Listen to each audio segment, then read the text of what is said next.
Time management is a huge core skill that could build a strong foundation inside of an IEP, but often it's forgotten. In fact, I just did an entire special education inner circle podcast episode on time management. It'll come out in a couple of days, but I wanted to talk to you right now and show you my favorite timer that I have.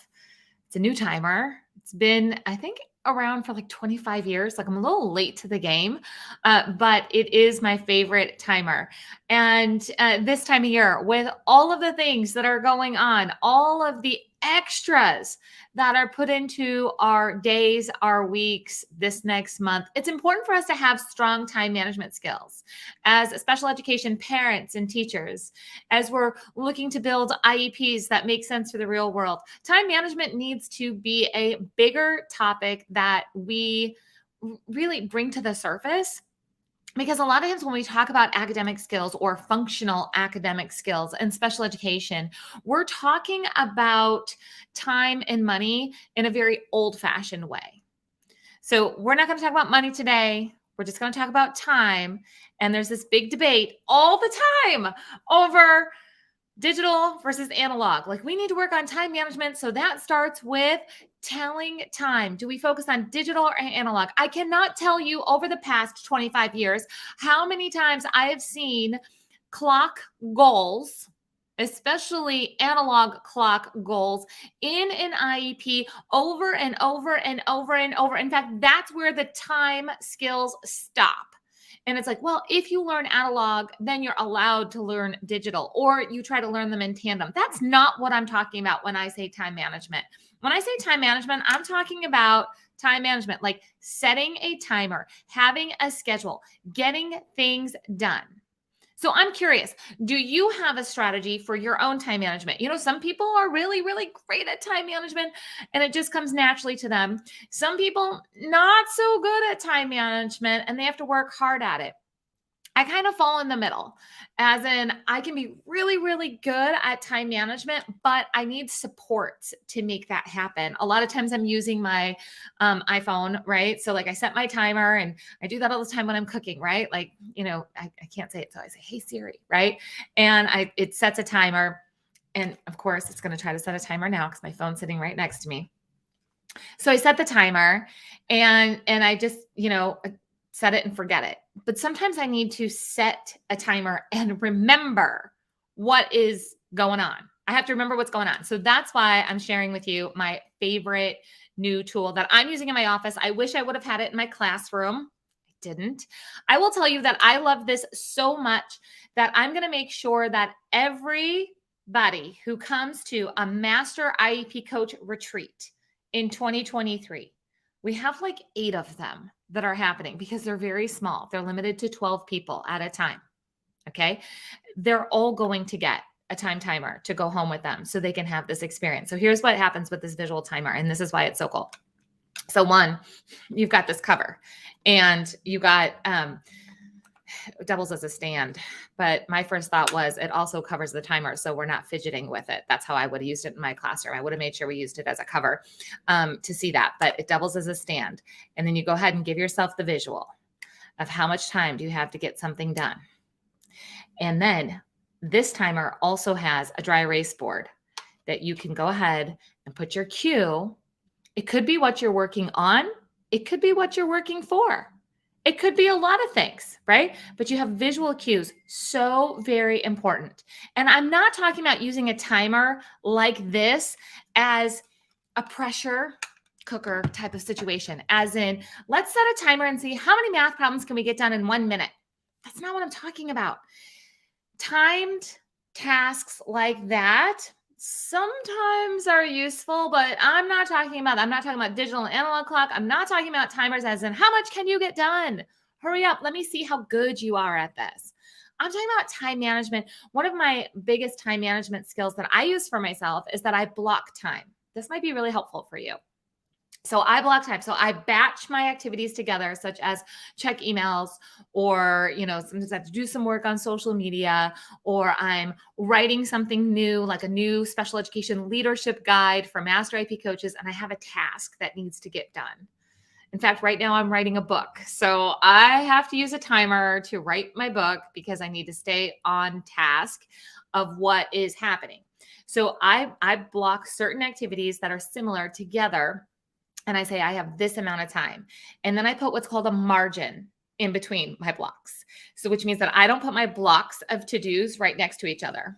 If you are guilty of putting your blocks of to-dos right next to each other, I'm telling you, putting margins in between your blocks of time change your life. When I learned that, I'm like, 15 minutes in between blocks, it's amazing. It's really, really good. Okay. Here's the other great thing about this timer. And when I'm using it for myself, I'm giving it out to all the Master IP coaches who are coming to, and you don't have to be a Master IP coach to come to a Master IP coach retreat. That is very key. So if you are a special education parent, teacher, admin, or therapist, and you want to dig into IEPs at a whole different level, you're going to want to come to a Master IP coach retreat. If you are thinking that you want to be a Master IP coach so you can help others, we have retreats for that too. We have all different kinds. Okay. But here's what I was thinking about. I was thinking about my brother. My brother is 45 with Down syndrome. And I can remember growing up, he would, start a task. And I would say, because, I'm the sister, I'm the big sister. I would say, hurry up, Robert, hurry up. What are you doing? Hurry up. Well, what did he do? He slowed down.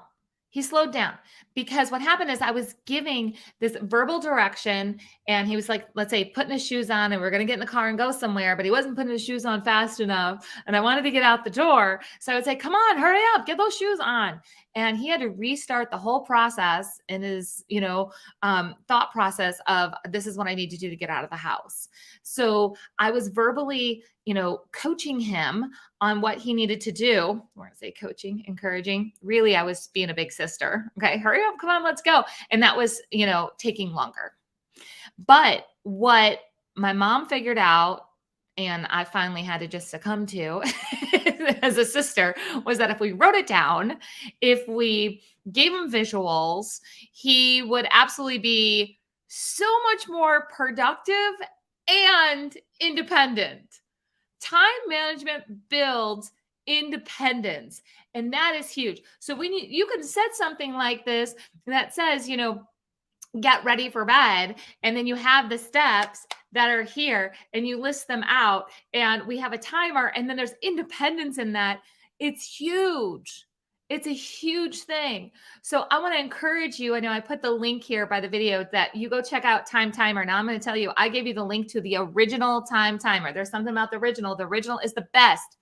It is just the best. Okay. So Time Timer, lots of different colors, lots of different options, lots of different things. But I want to encourage you again, time management is not about learning to tell time in the old school way. I talk a lot about old school, new school, IEP goals, right? So old school, let's just get stuck on analog clocks, which by the way, analog clocks are pretty much only in like public buildings, like libraries, courthouses, or they're used for decoration. They're not really used for a function. So telling time is something that is important, but it's important for time management. So being able to be independent, to need less prompts, to not need a person prompting you to keep going, and we hurry up, we have to get this done, right? Guilty as a sister, guilty as a teacher, guilty as a parent. So it's just something that we do, but having these tools that set our students or our children up for independence, it's huge. So I'm going to encourage you, when you start talking about functional academic skills at the IEP, and you start, well, hopefully you're having this conversation before you even get to the IEP meeting. Okay. So you can have those conversations ahead of time. But when you start talking about functional academics ahead of time, right? And you're talking about like what is important, and time and money always come up. I want to encourage you, when you hear time, you think time management. And what skills do we need to put into place so a child can be more independent? And then what tools might be needed? Did you guys know that this could go into the assistive technology section of an IEP? Yes, it could. You can actually make something like this mandatory inside of the IEP, as this is a tool that will be available for the child and it will be used, not something optional or just when we remember to. Have you guys ever used assistive technology section like that to put cool tools like this into there? Again, another game changer is learning how to use that assistive technology section of the IEP. If you have questions about that, leave me comments. I already gave you the link to Time Timer, and I hope in the middle of all of the chaos and the things that are happening over these next few weeks as we're in between this Thanksgiving and Christmas, and there's this different kind of hustle and things that need to get done. I hope that you give yourself the gift of time management, knowing what can be accomplished, what needs to wait, how to block that time, how to give yourself your own visuals and set yourself up for success so you can have a wonderful holiday season. I'll talk to you guys soon.